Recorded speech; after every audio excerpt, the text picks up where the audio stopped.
The morning sun was already blazing hot when Dakota broke free from the fence line at Peterson Ranch. It was the kind of August day in Montana where the heat hits you like a wall, and even the grasshoppers seemed too tired to jump. The chestnut.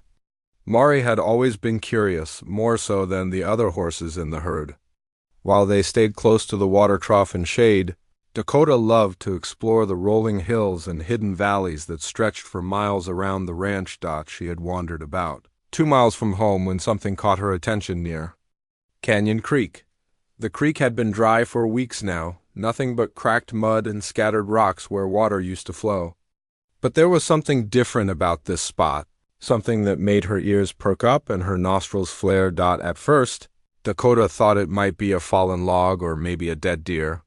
But as she moved closer, stepping carefully around the thorny bush that grew wild along the old creek bed, she realized it was something much more serious. There, pinned under a massive boulder, was a man. His face was turned toward the sky, lips cracked and bleeding from the sun. His breathing was so shallow that Dakota had to lean down close to make sure he was still alive. The man's name was Jake Morrison, though Dakota didn't know that. What she could see was that he was in terrible trouble. His right leg was trapped under a rock that must have weighed hundreds of pounds. The ground around him told a story of struggle, with scraped earth where he had tried to dig himself free. His hands were bloody and raw from clawing at the stone. An empty water bottle lay just out of reach, probably thrown there in desperation. Jake had been missing for 3 whole days now, though again, Dakota couldn't know this. All she knew was that this human needed help, and there was nobody else around for miles. The nearest ranch was the Peterson place where she lived, and even that was a long walk through rough country. The town of Copper Ridge was even farther, maybe 15 miles of rocky hills and desert scrub. What happened next would puzzle animal experts for years to come. Instead of wandering away like most horses would, Dakota made a choice. She positioned herself right next to Jake, her large body creating a patch of shade over his face and chest. The sun was getting hotter by the minute, and she seemed to understand that the man would cook alive without some protection. Jake drifted in and out of consciousness throughout that first day Dakota found him.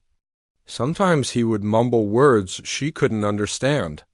Other times he would try to move, wincing in pain as his trapped leg reminded him of his situation. But even in his confused state, he began to notice the horse.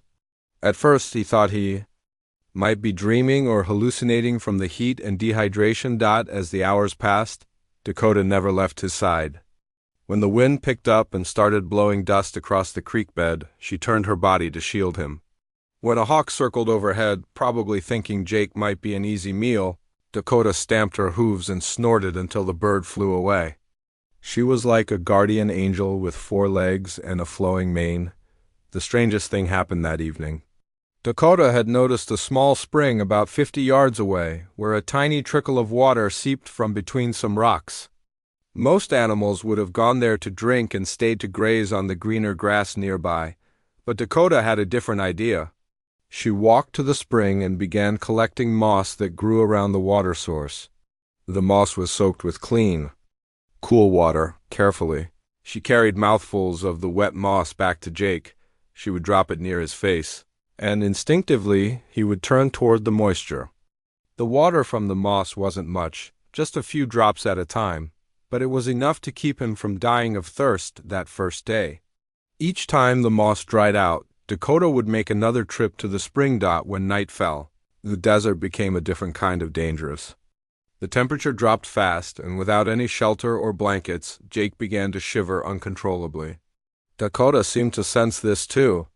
She lay down next to him, her warm body pressed against his side.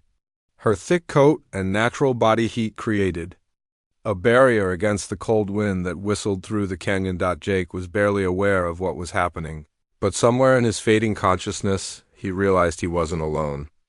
The horse's steady breathing and warm presence gave him something to hold on to, a reason to keep fighting. Every few hours he would feel the soft touch of wet moss against his lips, and he would manage to extract a few precious drops of water. By morning, Dakota looked tired. Her coat was dusty, and she had dark circles under her eyes from staying alert all night. But she was still there, still standing guard over the injured cowboy. She had made a commitment that went against every natural instinct telling her to return to the safety and comfort of her home ranch. The boulder pinning Jake's leg seemed to mock their efforts. It was far too heavy for one horse to move, even if Dakota had understood what needed to be done. Jake had tried countless times to free himself, pushing and pulling until his hands bled and his strength gave out. The rock wasn't budging for anyone or anything. As the second day began, Dakota's behavior became even more remarkable. She started making regular trips not just to the spring for moss, but to different areas around the creek bed. She would bring back different types of grass and weeds, dropping them where Jake could reach them. Most he couldn't eat in his condition, but some had moisture in their stems and leaves. The mare also began what could only be described as problem-solving behavior. She would walk around the boulder, studying it from different angles. She would paw at the ground near Jake's leg as if trying to dig him out.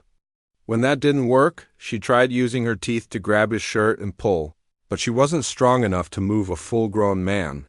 What amazed anyone who later heard this story was Dakota's patience and determination. She never got frustrated or gave up. She never wandered away when she got hungry or thirsty. Every decision she made seemed focused on keeping Jake alive until help could arrive. But help was nowhere in sight, and both horse and man were facing a race against time that neither could win alone. As the sun climbed higher on that second day, painting the desert in shades of gold and red, Dakota stood watch over her new friend. She couldn't know that back in town, search parties were forming and people were getting desperate to find the missing cowboy. All she knew was that this human was counting on her and she wasn't going to let him down. The third day dawned with an eerie stillness that seemed to press down on the canyon like a heavy blanket. Dakota had barely slept, staying alert through the night as coyotes howled in the distance. Every sound made her ears twitch and her muscles tense, ready to protect the helpless man beside her. Jake's condition was getting worse by the hour, and even a horse could see that time was running out. His skin had taken on a grayish color that spoke of serious dehydration. His lips were so cracked they had started bleeding again, and his breathing came in short, raspy gasps. Sometimes he would mumble words that made no sense, talking to people who weren't there. Other times he would suddenly jerk awake, his eyes wide with panic before the reality of his situation crashed back down on him. But Dakota had developed a routine that seemed almost human in its thoughtfulness. Every morning she would make her first trip to the little spring to collect fresh moss.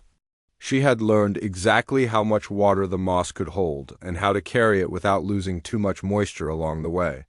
She would gently drop the wet moss right next to Jake's mouth, then use her nose to nudge it closer if he was too weak to reach it himself. The most amazing part was how she seemed to understand Jake's schedule of consciousness during the hottest part of the day, when the sun was directly overhead and Jake would slip into a kind of heat-induced stupor. Dakota would position herself perfectly to create the maximum amount of shade. She would stand for hours without moving, even when flies buzzed around her face or when her own thirst made her throat feel like sandpaper. When Jake was more alert, usually in the early morning or late evening, Dakota would actually interact with him. She would lower her head close to his face and Jake would whisper things to her in a voice so hoarse it was barely audible. He told her about his wife Mary, how worried she must be. He talked about his plans to fix the fence on the north pasture. When he got home, sometimes he would just say, "Thank you," over and over again, tears mixing with the dust on his cheeks. Dakota seemed to understand every word. She would nicker softly in response, a gentle sound that somehow conveyed comfort and reassurance. When Jake's pain got so bad that he would cry out, she would nuzzle his shoulder with her soft nose, as if trying to absorb some of his suffering. It was the kind of connection that scientists say shouldn't exist between different species, but there it was, undeniable and life-saving. The heat on the third day was brutal, even worse than the previous two. The kind of heat that makes the air shimmer and dance, where touching a rock could burn your skin.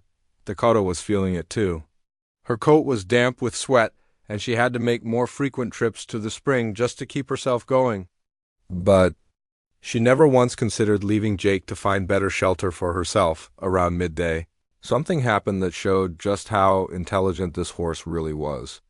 A small rattlesnake had slithered into the area, probably drawn by the shade Dakota was providing. The snake coiled up just a few feet from Jake's head, its rattle buzzing a warning that the injured man was too weak to hear properly, in his confused state. Jake actually started to reach toward the sound. Thinking it might be water dripping, Dakota saw the danger immediately. Without hesitation, she stepped between Jake and the snake, her hooves dancing in a pattern that drove the rattler away without getting herself bitten.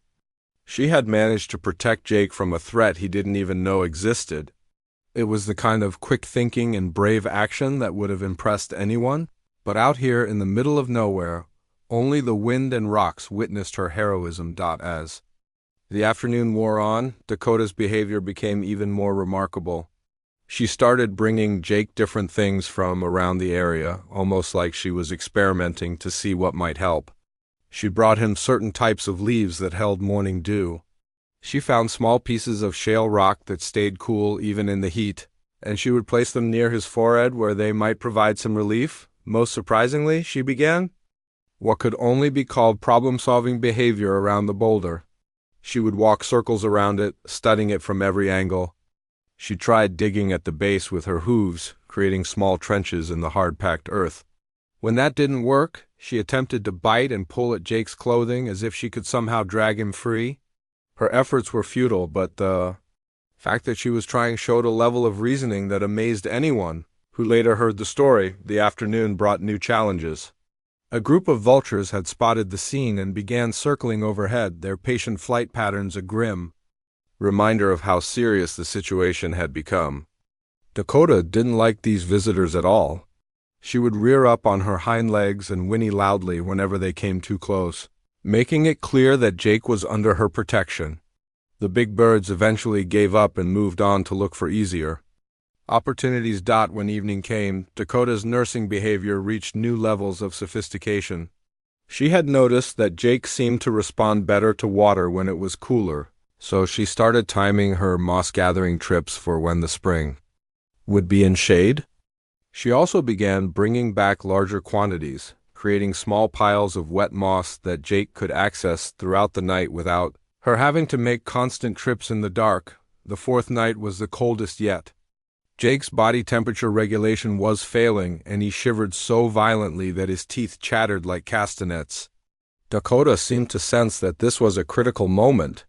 She lay down as close to Jake as possible without putting pressure on his injured leg, then used her neck and head to cover his chest and shoulders like a living blanket. Her warm breath helped create a pocket of heated air around his face and neck. Throughout that long night, Dakota stayed awake, listening to every sound and monitoring Jake's breathing. When his breathing became too shallow, she would gently nuzzle him until it deepened again. When he started mumbling deliriously about being cold, she would shift position to cover more of his body with her warmth. It was as if she had appointed herself as his personal nurse, and she took the job seriously. By the morning of the fourth day, both horse and man were reaching their limits. Dakota's ribs were starting to show from the stress and her own lack of proper food and rest. But her determination never wavered. She continued her routine of water collection, shade provision, and protection as if she had been trained for this exact situation. What she was doing went beyond instinct or training. It was pure compassion in action, and it was keeping Jake Morrison alive against all odds. Back in the town of Copper Ridge, panic was setting in like a slow-moving storm. 3 days had passed since Jake Morrison had disappeared, and everyone knew that in this kind of heat, 3 days might as well be a lifetime. The small town of 800 people had never felt smaller than it did right now, with everyone looking at each other with the same question in their eyes. Where could he be? Sheriff Tom Bradley hadn't slept more than 2 hours at a stretch since Jake went missing. His office had become the unofficial headquarters for the search operation, with maps spread across every available surface and coffee cups piling up like small mountains on his desk.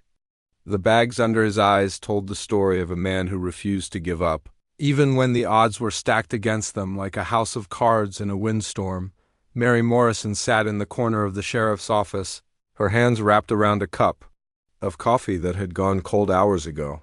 She had aged 10 years in 3 days, her face drawn and pale, her usually bright eyes now hollow with worry. Every time the radio crackled to life, she would jump like she'd been shocked, hoping for news that never seemed to come. The silence was almost worse than bad news would have been. The search had started small on that first morning when Jake didn't come home. His horse had wandered back to the ranch alone, saddle still on but rider nowhere to be found. That was the first sign that something was seriously wrong. Jake's horse was trained better than most dogs, and it would never have left him willingly unless something terrible had happened. By the second day, word had spread through Copper Ridge like wildfire. In small towns, bad news travels faster than gossip, and soon volunteers were coming out of the woodwork. Ranchers left their cattle to join the search. Store owners closed up shop and grabbed their horses. Even the pastor canceled Sunday service so people could focus on finding Jake. Old Pete Williams, who owned the biggest ranch in the county, had organized the mounted search parties. Pete was pushing 70, but he rode like a man half his age, and knew every hill and valley within 50 miles. He divided the volunteers into groups of 4 or 5 riders each, assigning them different sections of the vast wilderness that surrounded Copper Ridge. Each group carried radios, water, and medical supplies, just in case. The terrain they were searching was unforgiving. Rolling hills covered in scrub brush and dotted with rocky outcroppings stretched in every direction. There were countless places where a man could fall, get hurt, and disappear completely. Deep ravines cut through the landscape like scars, some so narrow that a horse could barely squeeze through them. Canyon Creek wound through the area like a snake, with dozens of side channels and dry washes that could hide a person for weeks. Dr. Patricia Walsh, the town's veterinarian, had joined one of the search parties on the second day. She knew animals better than anyone in the county, and she understood how Jake's horse might have behaved after losing its rider. She kept insisting they should follow the creek beds and low-lying areas, places where an injured man might seek shelter or where a spooked horse might head for water. The heat was making everything worse. Temperatures were hitting over 100 degrees by noon, and everyone knew that without water and shade, a person couldn't survive long in these conditions. The search parties had to take frequent breaks, rotating riders in and out to prevent heat exhaustion. It was frustrating to lose time, but no one wanted to create more victims. By the third day, Sheriff Bradley had called in help from the county seat. A small aircraft arrived, piloted by a volunteer named Danny Rodriguez, who worked for the Forest Service. The plane wasn't much to look at, a single-engine Cessna that had seen better days. But from the air, Danny could cover more ground in an hour than the mounted searchers could manage in a full day. The aerial search revealed just how vast and empty the landscape really was. From up high, the searchers on horseback looked like tiny ants moving across an endless brown carpet. Danny flew grid patterns back and forth, his eyes scanning every shadow and rock formation for any sign of movement or color that didn't belong. But the desert seemed to have swallowed Jake Morrison without a trace. Meanwhile, the town itself was holding its breath. The diner stayed open around the clock, serving free coffee and sandwiches to anyone involved in the search. Mrs. Henderson, who ran the local grocery store, had donated all her bottled water to the effort. The hardware store owner, Bill Mitchell, had put together first aid kits for every search party and refused to accept payment for any of it. Children were asking their parents when Mr. Jake would come home. He was well known around town for his kindness to kids and animals alike. Just last month, he had helped repair the fence around the school playground, working for free on his day off.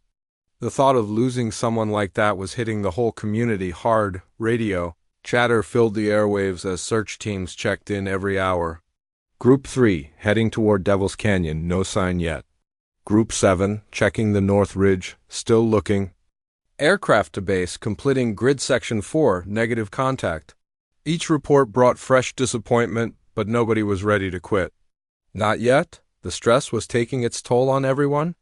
Horses were getting tired from the constant riding in rough terrain. Volunteers were developing headaches and heat exhaustion despite their precautions. Equipment was breaking down from the abuse of desert conditions.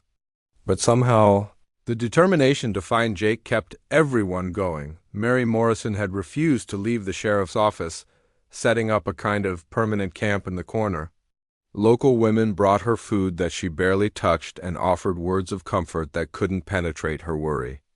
She kept staring at the maps on the wall as if she could will Jake's location to appear through sheer force of hope on the third evening. As the sun began to set and the search parties prepared to return to town for the night, an air of desperate determination settled over Copper Ridge. Everyone knew that with each passing hour, Jake's chances of survival were getting slimmer. The desert was a harsh teacher, and it rarely gave second chances to those who made mistakes. Sheriff Bradley called a meeting for that night, gathering all the search coordinators and volunteers in the high school gymnasium. The room was packed with tired, dusty people who had spent their days combing the wilderness. Some had scratches and bruises from navigating through thorny brush. Others showed the telltale signs of too much sun and not enough water. The sheriff's voice was hoarse when he addressed the crowd.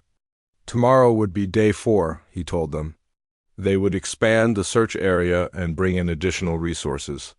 Nobody was giving up, not while there was still a chance that Jake Morrison was out there somewhere waiting for rescue. What none of them knew was that just 15 miles away, their missing friend was indeed waiting, and he had a guardian angel with 4 legs and a heart bigger than anyone could imagine.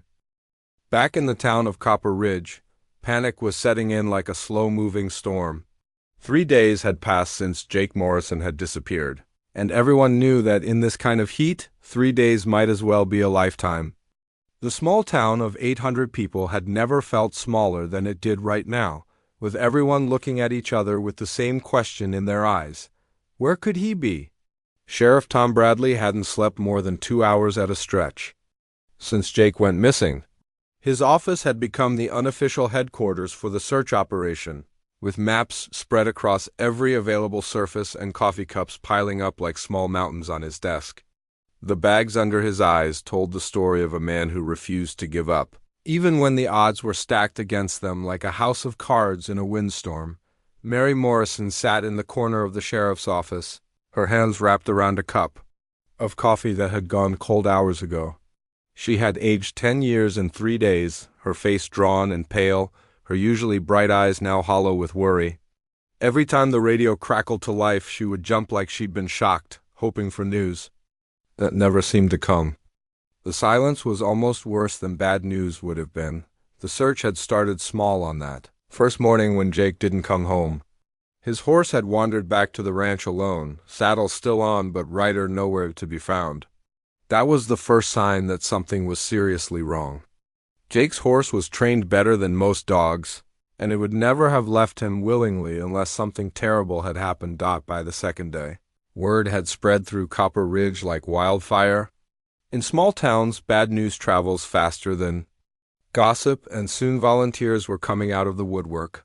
Ranchers left their cattle to join the search. Store owners closed up shop and grabbed their horses. Even the pastor canceled Sunday service so people could focus on finding Jake. Old Pete Williams, who owned the biggest ranch in the county, had organized the mounted search parties. Pete was pushing 70, but he rode like a man half his age, and knew every hill and valley within 50 miles.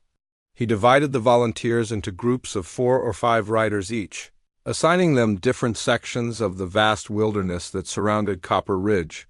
Each group carried radios, water, and medical supplies just in case the terrain they were searching was unforgiving. Rolling hills covered in scrub brush and dotted with rocky outcroppings stretched in every direction. There were countless places where a man could fall, get hurt, and disappear completely. Deep ravines cut through the landscape like scars, some so narrow that a horse could barely squeeze through them. Canyon Creek wound through the area like a snake, with dozens of side channels and dry washes that could hide a person for weeks. Dr. Patricia Walsh, the town's veterinarian, had joined one of the search parties on the second day. She knew animals better than anyone in the county. and she understood how Jake's horse might have behaved after losing its rider. She kept insisting they should follow the creek beds and low-lying areas, places where an injured man might seek shelter or where a spooked horse might head for water. The heat was making everything worse. Temperatures were hitting over 100 degrees by noon, and everyone knew that without water and shade, a person couldn't survive long in these conditions. The search parties had to take frequent breaks, rotating riders in and out to prevent heat exhaustion. It was frustrating to lose time, but no one wanted to create more victims. By the third day, Sheriff Bradley had called in help from the county seat. A small aircraft arrived, piloted by a volunteer named Danny Rodriguez, who worked for the Forest Service. The plane wasn't much to look at, a single-engine Cessna that had seen better days. But from the air, Danny could cover more ground in an hour than the mounted searchers could manage in a full day. The aerial search revealed just how vast and empty the landscape really was. From up high, the searchers on horseback looked like tiny ants moving across an endless brown carpet. Danny flew grid patterns back and forth, his eyes scanning every shadow and rock formation for any sign of movement, or color that didn't belong. But the desert seemed to have swallowed Jake Morrison without a trace. Meanwhile, the town itself was holding its breath. The diner stayed open around the clock, serving free coffee and sandwiches to anyone involved in the search. Mrs. Henderson, who ran the local grocery store, had donated all her bottled water to the effort. The hardware store owner, Bill Mitchell, had put together first aid kits for every search party and refused to accept payment for any of it. Children were asking their parents when Mr. Jake would come home. He was well known around town for his kindness to kids and animals alike. Just last month, he had helped repair the fence around the school playground, working for free on his day off. The thought of losing someone like that was hitting the whole community hard. Radio chatter filled the airwaves as search teams checked in every hour. Group 3, heading toward Devil's Canyon, no sign yet. Group 7, checking the North Ridge, still looking. Aircraft to base, completing grid section 4, negative contact. Each report brought fresh disappointment, but nobody was ready to quit. Not yet. The stress was taking its toll on everyone. Horses were getting tired from the constant riding in rough terrain. Volunteers were developing headaches and heat exhaustion despite their precautions. Equipment was breaking down from the abuse of desert conditions. But somehow, the determination to find Jake kept everyone going. Mary Morrison had refused to leave the sheriff's office, setting up a kind of permanent camp in the corner. Local women brought her food that she barely touched and offered words of comfort that couldn't penetrate her worry. She kept staring at the maps on the wall, as if she could will Jake's location to appear through sheer force of hope. On the third evening, as the sun began to set and the search parties prepared to return to town for the night, an air of desperate determination settled over Copper Ridge. Everyone knew that with each passing hour, Jake's chances of survival were getting slimmer. The desert was a harsh teacher, and it rarely gave second chances to those who made mistakes. Sheriff Bradley called a meeting for that night, gathering all the search coordinators and volunteers in the high school gymnasium. The room was packed with tired, dusty people who had spent their days combing the wilderness. Some had scratches and bruises from navigating through thorny brush. Others showed the telltale signs of too much sun and not enough water. The sheriff's voice was hoarse when he addressed the crowd. Tomorrow would be day 4, he told them. They would expand the search area and bring in additional resources. Nobody was given up, not while there was still a chance that Jake Morrison was out there somewhere, waiting for rescue. What none of them knew was that just 15 miles away, their missing friend was indeed waiting, and he had a guardian angel with 4 legs and a heart bigger than anyone could imagine. The Henderson farm sat in a shallow valley surrounded by rolling hills dotted with oak trees. It wasn't the biggest spread in the area, but it was well maintained, with neat fences and a freshly painted barn that gleamed white in the afternoon sun. When Dakota crested the hill overlooking the property, she could see signs of life that gave her hope. Laundry hung on a line behind the house, moving gently in the breeze. Chickens pecked around the yard and smoke drifted from the chimney as Dakota made her way down the slope toward the farm buildings. Her exhaustion was obvious to anyone who might have been watching. Her usual graceful gait had been replaced by a tired shuffle, and her head hung lower than normal. Dark patches of sweat stained her coat, and her breathing came in short, labored puffs.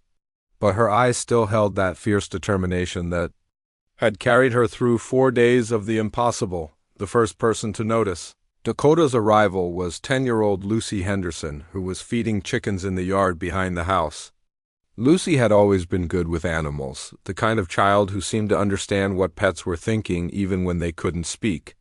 She looked up from scattering corn for the chickens and saw the chestnut Mare standing at the edge of their property, watching the house intently. Lucy's first thought was that the horse looked familiar. She had seen Dakota before at local horse shows and around town, and she knew the Mare belonged to the Peterson ranch. But what was she doing here, so far from home, and why did she look so tired and distressed? Lucy dropped the container of chicken feed and walked slowly toward Dakota, her hands extended in the universal gesture of friendship. Dakota saw the young girl approaching and felt a surge of hope mixed with desperation. This was her chance, maybe her last chance, to make someone understand what she needed them to know. As Lucy drew closer, Dakota began the same routine she had performed at every other ranch. She whinnied loudly, then took several steps away from the girl, then stopped and looked back. But this time, something was different. Lucy stopped walking and tilted her head, studying Dakota's behavior with the intense focus that only children can bring to puzzles that adults might dismiss. She watched as Dakota repeated the sequence again, whinnying, moving away, then looking back toward the direction she had come from. The girl's face showed the exact moment when understanding began to dawn. "You want me to follow you?" Lucy said out loud, her voice filled with wonder. "You're trying to tell me something, aren't you?" Dakota's response was immediate and unmistakable. She nickered softly, a sound of relief and gratitude that seemed to say, "Finally, someone gets it." Then she took a few more steps away and looked back at Lucy with an expression that was almost pleading, but Lucy was just a 10-year-old girl, and she knew she couldn't go off into the wilderness by herself, especially not when it was getting late in the day. She needed to get help, and she needed to convince an adult that this horse was trying to communicate something important. She ran toward the house, calling for her father at the top of her lungs. Bill Henderson was in the barn repairing a broken harness when he heard his daughter's excited shouts. He dropped his tools and hurried outside, expecting to find Lucy hurt or in some kind of trouble. Instead, he found her standing in the yard, pointing toward a horse that was pacing nervously near their fence line. "Dad, you have to come see this," Lucy said, grabbing her father's arm. "That horse is trying to tell us something. She wants us to follow her somewhere. I think someone might be in trouble." Bill Henderson was a practical man who had spent his whole life around animals. He looked at Dakota and saw a horse that was clearly distressed and exhausted. But the idea that she was trying to communicate a specific message seemed far-fetched. "Animals just didn't behave that way, did they?" "Honey, that's just Peterson's horse," Bill said, trying to be patient with his daughter's imagination. "She probably just got loose and wandered over here. I should probably call them and let them know where she is." But Lucy wasn't giving up that easily. She had seen something in Dakota's eyes that her father had missed, a kind of intelligence and desperation that went beyond normal animal behavior. "No, Dad, you don't understand. Watch her, really watch her." To humor his daughter, Bill turned his attention back to Dakota. As if sensing that this was her moment, Dakota launched into the most dramatic performance of her long journey. She whinnied loudly, then trotted several yards away from the Hendersons. She stopped and looked back at them, then whinnied again, even louder this time. When they didn't move, she came back closer and repeated the entire sequence, but what really got Bill's attention was what happened next. Dakota walked right up to him, something a strange horse would normally never do. She looked directly into his eyes, and Bill later swore he could see desperation and pleading in her gaze. Then she gently grabbed his sleeve with her teeth and tugged, trying to pull him in the direction she wanted him to go. That's when Bill Henderson began to believe his daughter might be right. "I've never seen a horse act like this," he said, more to himself than to Lucy. "It's like she's trying to tell us something." Lucy bounced on her toes with excitement. "That's what I've been trying to tell you. She wants us to follow her." "Someone must be hurt or in trouble?" Bill looked at the sun, which was already starting to sink toward the western horizon. In a few hours it would be dark and searching the countryside would become dangerous. But something about Dakota's behavior was so urgent, so desperate, that he couldn't ignore it. He made a decision that would change everything. "Go get your mother," he told Lucy. "Tell her to call the sheriff and let him know we might have found something related to the search for Jake Morrison. Tell her we're going to follow this horse and see where she leads us." While Lucy ran to get her mother, Bill quickly gathered some supplies. He grabbed flashlights, water bottles, a first aid kit, and a rope from the barn. He also saddled up his own horse, a steady gelding named Thunder who could handle rough terrain. If they were going to follow Dakota into the wilderness, they needed to be prepared for anything. Mrs. Henderson came out of the house just as Bill was finishing his preparations. She looked skeptical about the whole plan, but she had lived with her husband long enough to know when he was serious about something. She promised to call Sheriff Bradley immediately and let him know what was happening. As Bill mounted Thunder and prepared to follow Dakota, the Murray seemed to understand that her message had finally gotten through. She whinnied once more, but this time it sounded different, almost like relief.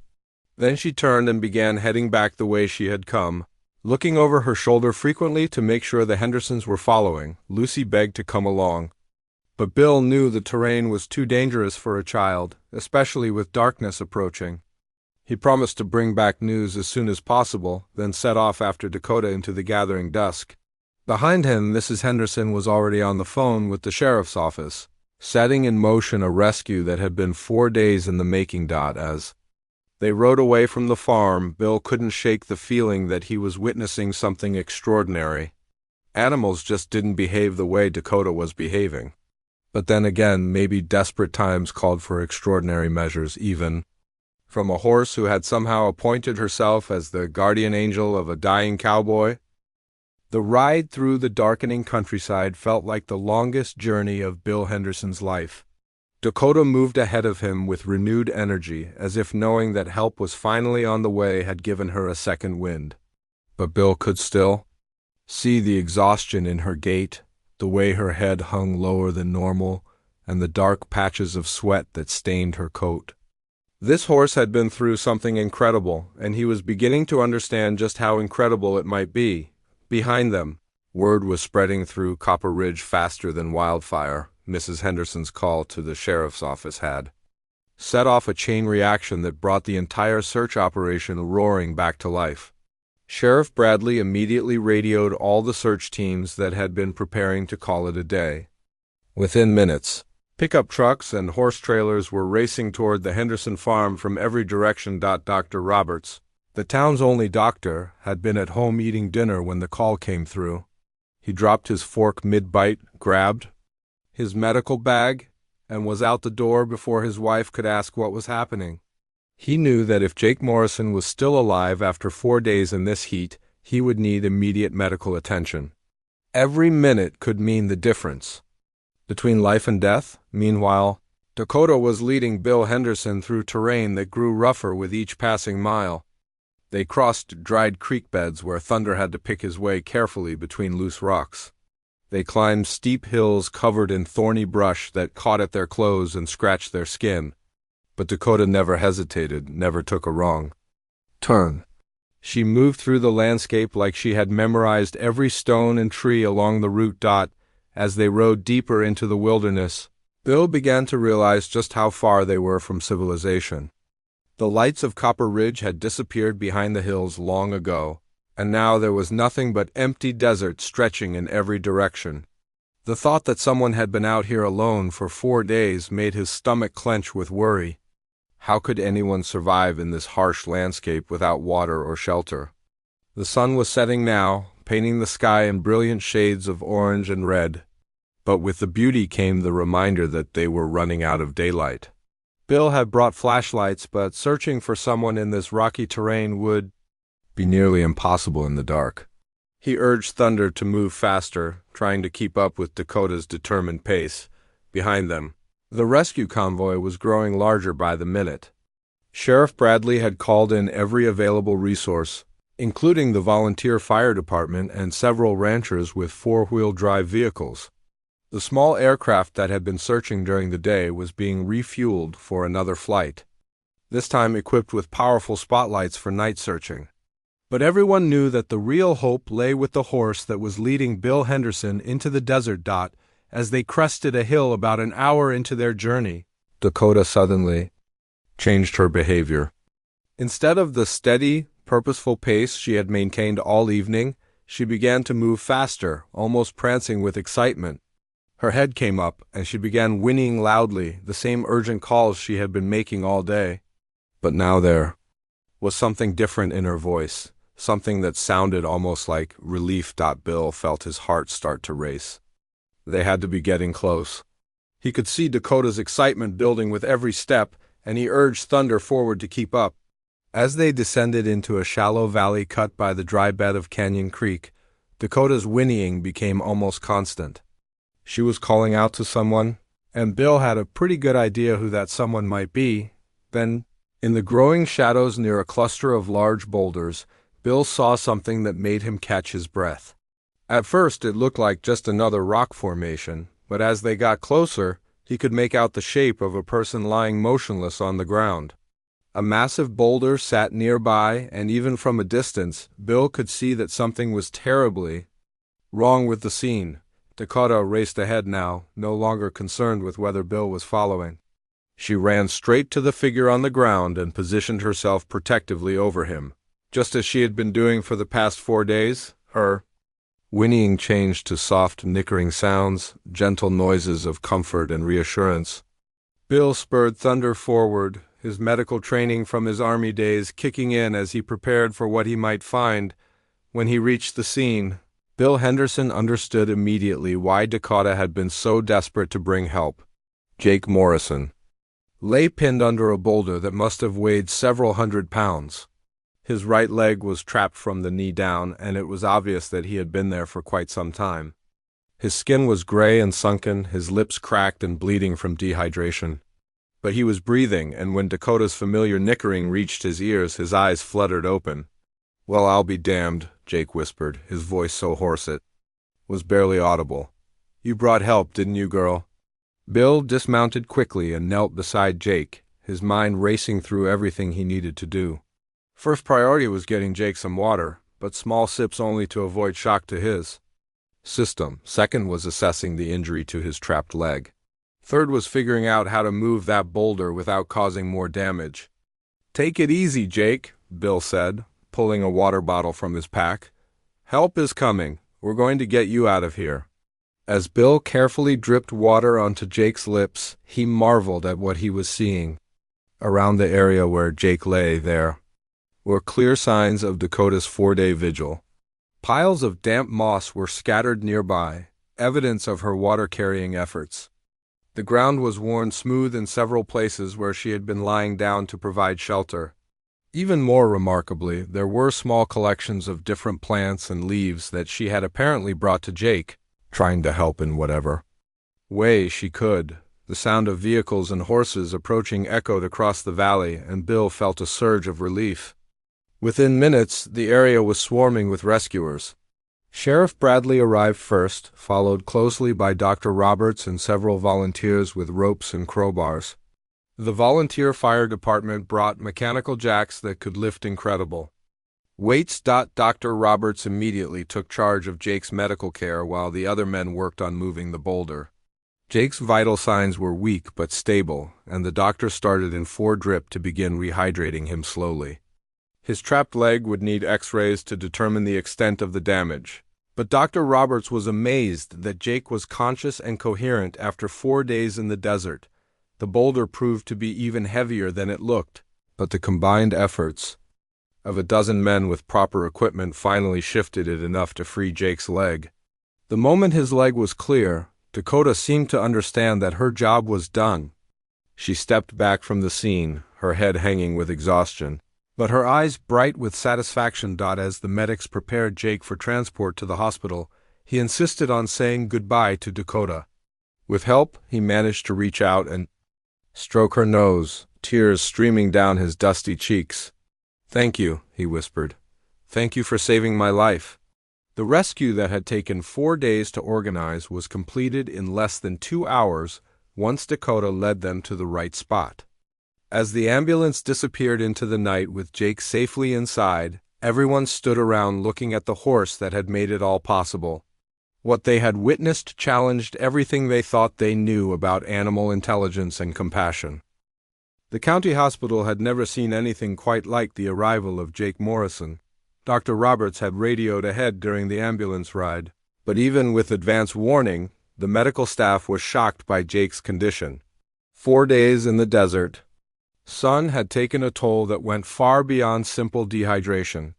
His skin was burned and peeling, his body weight had dropped dramatically, and his kidney function was dangerously compromised.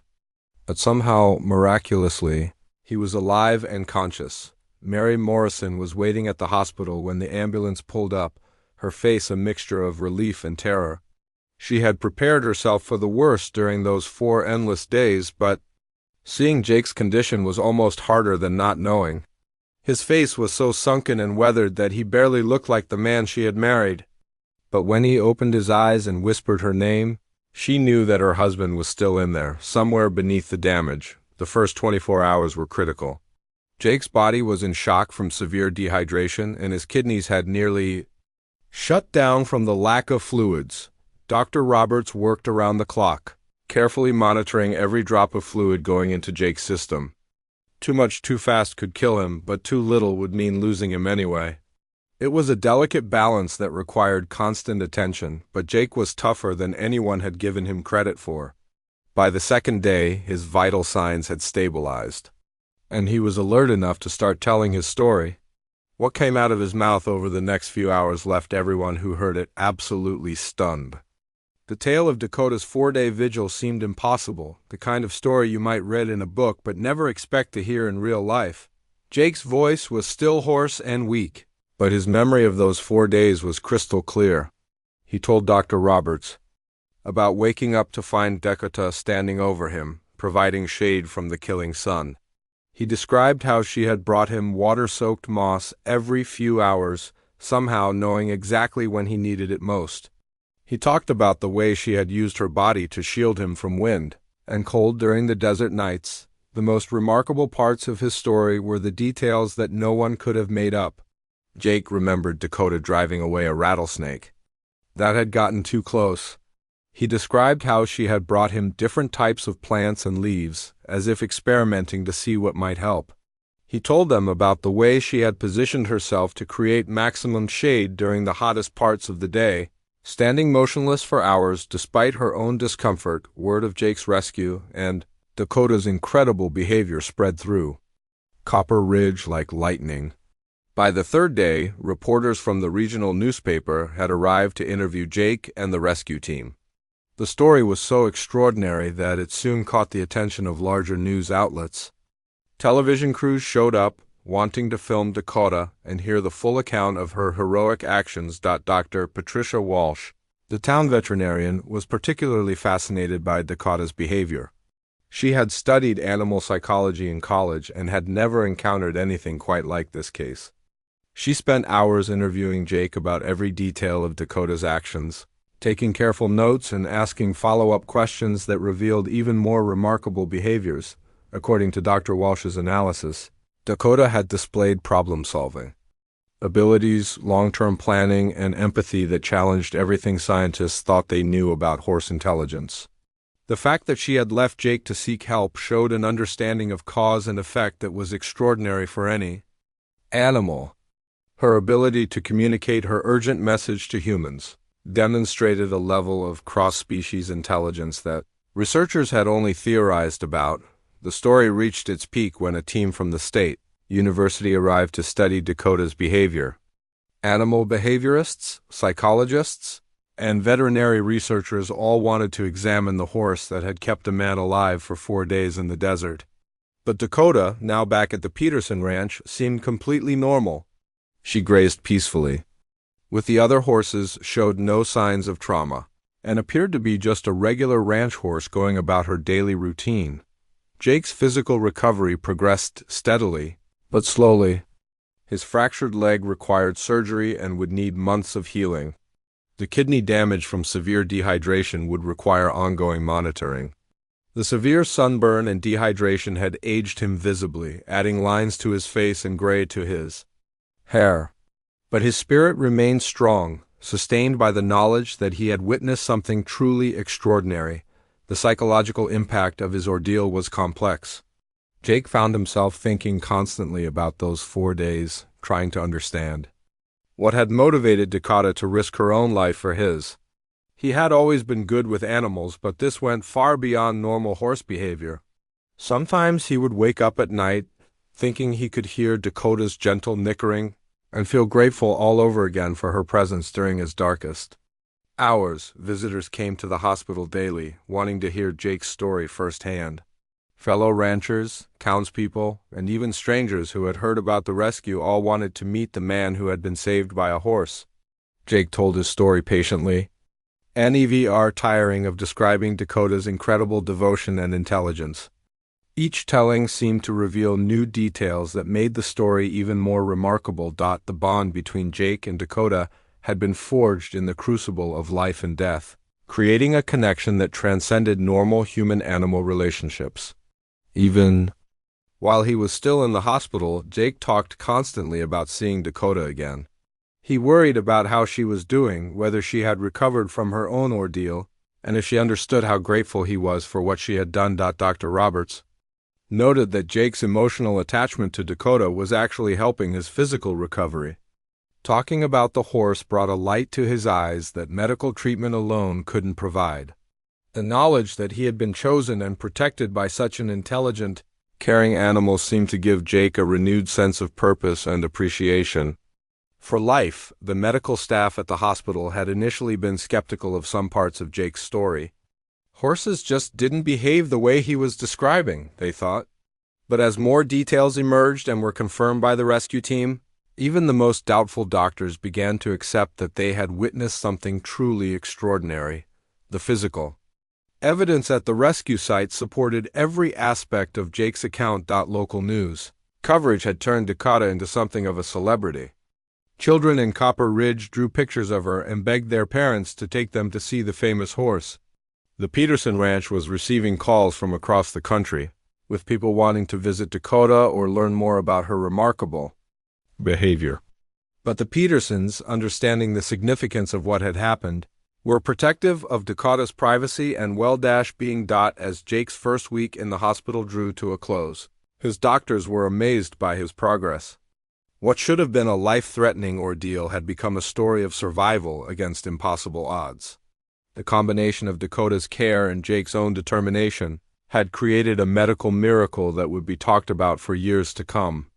But beyond the medical aspects, everyone who heard the story understood that they had witnessed something that challenged their understanding of the bond between humans and animals. 3 months after his rescue, Jake Morrison walked out of the county hospital on his own 2 feet, leaning heavily on a cane but determined to make the journey under his own power. The man who emerged was different from the one who had disappeared into the desert that August morning.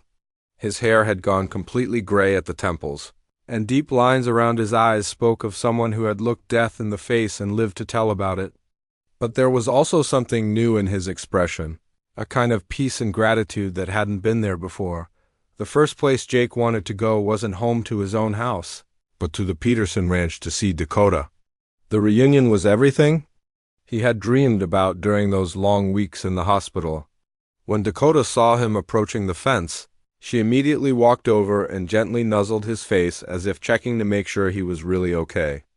Jake wrapped his arms around her neck and whispered "thank you" over and over again, tears streaming down his weathered cheeks. The bond between Jake and Dakota had become something of a local legend by then. People would drive out to the Peterson Ranch just to see them together, watching in amazement as the horse would immediately come to Jake whenever he called her name. It was clear to everyone who witnessed their interaction that something profound had happened between them out there in the desert. something that had changed them both forever. But the impact of Dakota's heroic actions reached far beyond just Jake and his family. The story had touched something deep in the hearts of everyone in Copper Ridge, challenging their assumptions about animal intelligence and the connections possible between different species. Conversations in the diner, at church, and around kitchen tables all seemed to come back to the same question. If a horse could show such compassion and intelligence, what did that say about how humans should treat animals? The town council met in September to discuss a proposal that had been growing in popularity since Jake's rescue. They wanted to create some kind of memorial to honor Dakota's actions, something that would preserve the story for future generations. After much debate, they decided to install a bronze plaque in the town square, with Dakota's story engraved in simple words that anyone could understand, but the memorial was just the beginning. Led by Dr. Patricia Walsh, a group of concerned citizens started what they called the Copper Ridge Animal Welfare Program. The goal was to ensure that all animals in the area received proper care and respect. They organized free veterinary clinics for people who couldn't afford animal care, created educational programs for local schools, and established a fund to help with emergency animal rescues. The program grew beyond anyone's expectations. Ranchers, who had previously seen animals purely as livestock, began to pay more attention to their emotional and social needs. The local school system added animal behavior and welfare to their science curriculum. Even the state university sent researchers to study the program as a model for other rural communities. Jake himself became an unexpected spokesperson for animal welfare.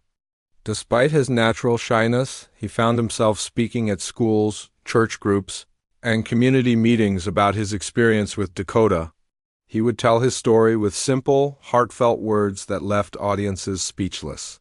Children, especially, were fascinated by the tale, and many of them changed how they interacted with their own pets and farm animals as a result.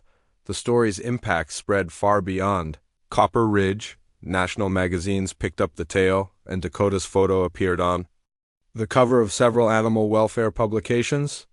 Animal behaviorists cited her actions in research papers about cross-species empathy and intelligence. The story was even featured in a documentary about extraordinary animal behavior that aired on television across the country. But perhaps the most lasting change was in how the people of Copper Ridge viewed the animals around them. Horses were no longer seen as just transportation or work animals, but as individuals with their own personalities and capabilities. Dogs, cats, and livestock all seemed to benefit from this new awareness.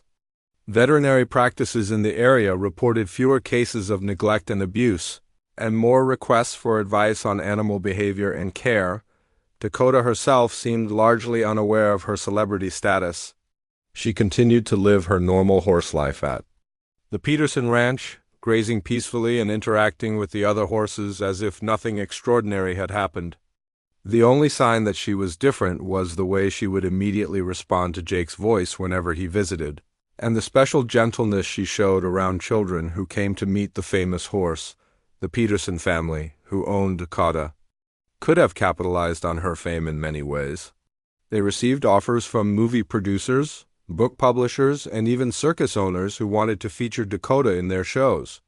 But the Petersons understood that what made Dakota special wasn't something that could be exploited or commercialized. They politely declined all offers and focused on ensuring Dakota's continued well-being and happiness. Jake's physical recovery was complete by Christmas, but his emotional journey continued long after his body had healed. He found himself more patient with difficult animals, more observant of their behavior, and more willing to trust in their intelligence. His work as a ranch hand took on new meaning as he applied the lessons he had learned from Dakota about the depth of animal consciousness and emotion. The anniversary of Jake's rescue became an annual celebration in Copper Ridge. Every August, the town would hold a festival featuring educational booths about animal welfare, demonstrations of animal intelligence, and presentations about the bond between humans and animals.